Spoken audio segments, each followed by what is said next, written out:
Bueno, vamos a empezar a ver la parte de trigonometría, que es en realidad el estudio de los triángulos. En particular, vamos a trabajar con triángulos rectángulos, pero en años superiores ustedes van a ver que se puede trabajar con triángulos que no son rectángulos, que se llaman oblicuángulos, aplicando las razones trigonométricas también. No se asusten, que no es un tema complicado, pero sí vamos a tener que tener algunos conceptos en claro. Los dos primeros conceptos que quiero identificar es el de lados y el de ángulos, ¿sí? En todo triángulo, en este caso vamos a trabajar con triángulos rectángulos, vamos a identificar un ángulo recto y dos ángulos agudos, ¿sí? El ángulo alfa y el ángulo beta. Pero también vamos a identificar tres lados en ese triángulo, ¿sí? Cuyos vértices van a ser en este caso A, B y C. Lo podemos ubicar en cualquiera de las formas, ¿sí? Cuando yo estoy trabajando con vértices, siempre el lado que esté opuesto a ese vértice, ¿sí? En este caso yo tengo el vértice A, el lado opuesto es todo este, lo vamos a llamar con la letra mayúscula, ¿sí?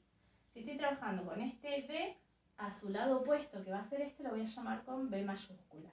Y si estoy trabajando con C, a su lado opuesto lo vamos a llamar con C mayúscula.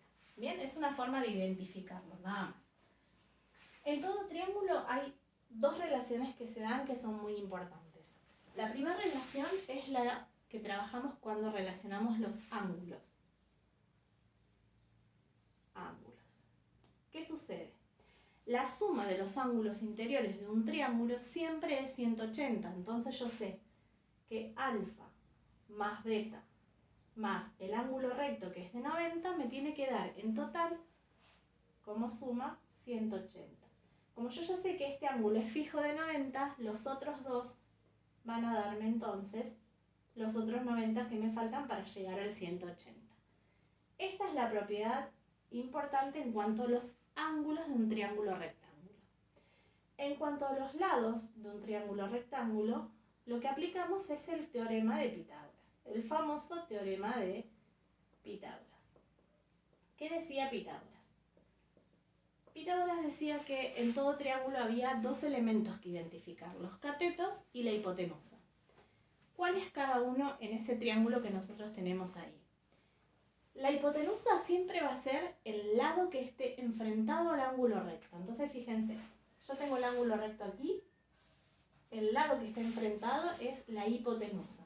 Los otros dos lados, el lado C y el lado B, son los catetos de mi triángulo. El que quiera ponerlo al revés, lo escribe al revés, no hay problema. Pitágoras lo que dice es lo siguiente, que hipotenusa al cuadrado es igual a la suma de los cuadrados de los catetos. Como ya dije, en cualquier orden pueden tomar estos dos catetos. ¿Qué significa? En mi triángulo, que a cuadrado es igual a b cuadrado más c cuadrado o al revés, ¿sí?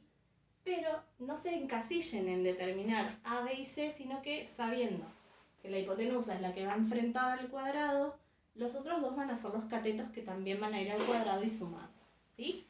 Esas son las dos relaciones que establecen los lados y los ángulos de un triángulo rectángulo. Cuando nosotros relacionamos los dos juntos, estamos hablando de las razones trigonométricas. Acá es donde incorporamos los conceptos de seno, de coseno y de tangente.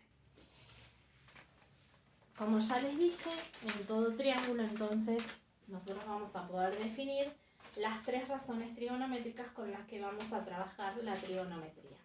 La primera razón trigonométrica se llama seno y es la división entre un cateto que se va a llamar opuesto y la hipotenusa.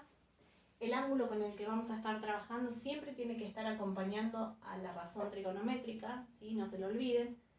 Otra vamos a definirla como coseno del ángulo alfa, que es la división entre lo que vamos a llamar cateto adyacente e hipotenusa, y la tangente, que es la última de las razones trigonométricas, es lo que vamos a llamar como la división entre el cateto opuesto y el cateto adyacente.